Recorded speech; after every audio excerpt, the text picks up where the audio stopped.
Здравствуйте, девятиклассники! Сегодня мы начинаем изучение заключительного раздела «Я и закон».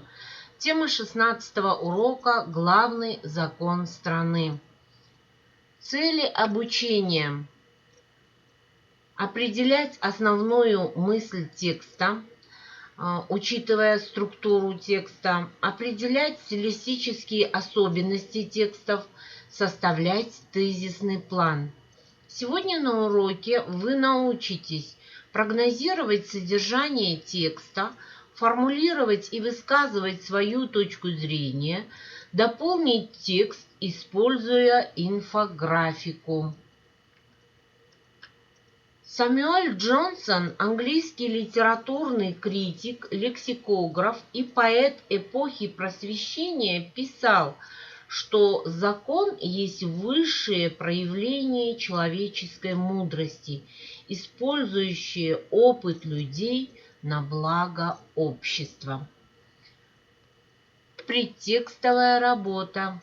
Подумайте, ребята, над вопросом, о чем вам говорит дата 30 августа 1995 года.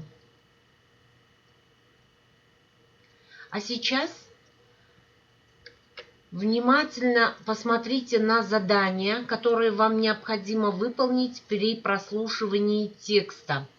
Первое задание – выписать ключевые слова и предложения. Второе задание – определить стилистические особенности текста, указать характерные признаки. Третье – пересказать текст, сохраняя стилистические особенности, опираясь на сделанные записи. История развития Конституции. Конституция в переводе с латыни «установление», то есть основной закон, определяющий основные принципы существования государства. Необходимость этих основ появилась вместе с появлением государств, поэтому ее прообразами можно считать и древние законы, например, законы Хаммурапи, Русскую правду, Великую хартию вольностей и тому подобное. Однако настоящая письменная конституция появилась лишь в XVIII веке. Появление первых конституций относится к эпохе буржуазных революций в конце XVIII – начале XIX века. Тогда победившая буржуазия хотела юридически закрепить новый порядок управления страной.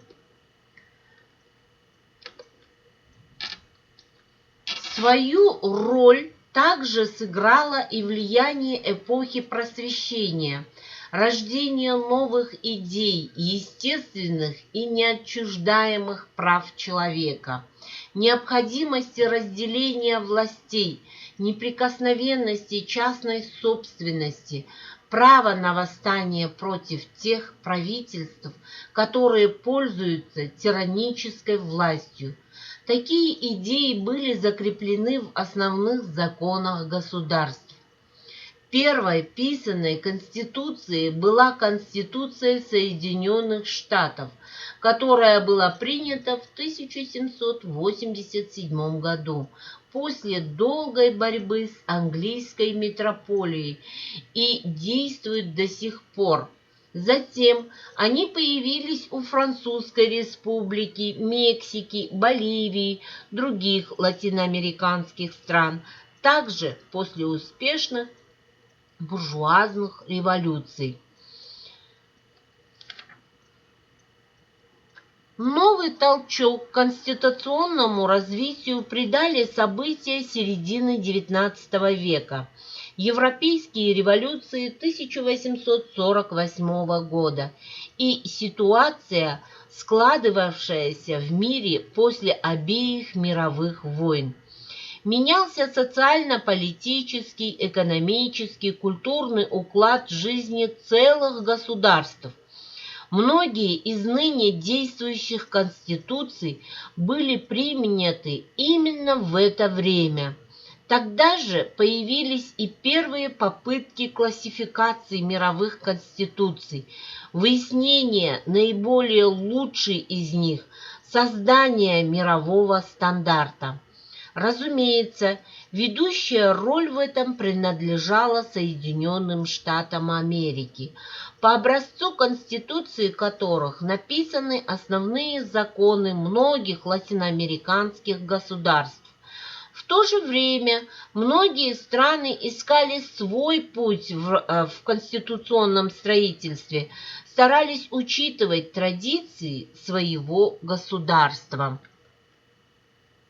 Второе задание. Внимательно прослушайте текст и составьте тезисный план к тексту. Конституция – важнейший символ и атрибут суверенности. Действующая Конституция Республики Казахстан была принята 30 августа 1995 года на республиканском референдуме.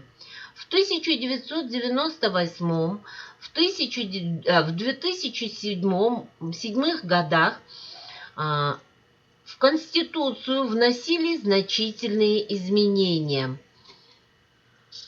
Действующая Конституция состоит из преамбулы, 9 разделов и 98 статей. Конституция – основа стабильности и развития государства, гарант прав и свобод гражданина Республики Казахстан.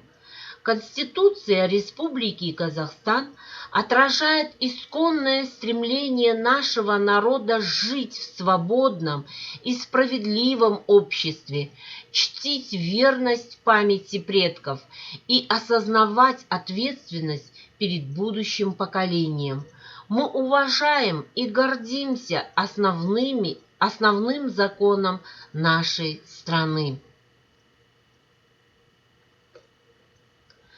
Третье задание. Дополните прослушанный текст, используя инфографику. Например, Конституция, закон.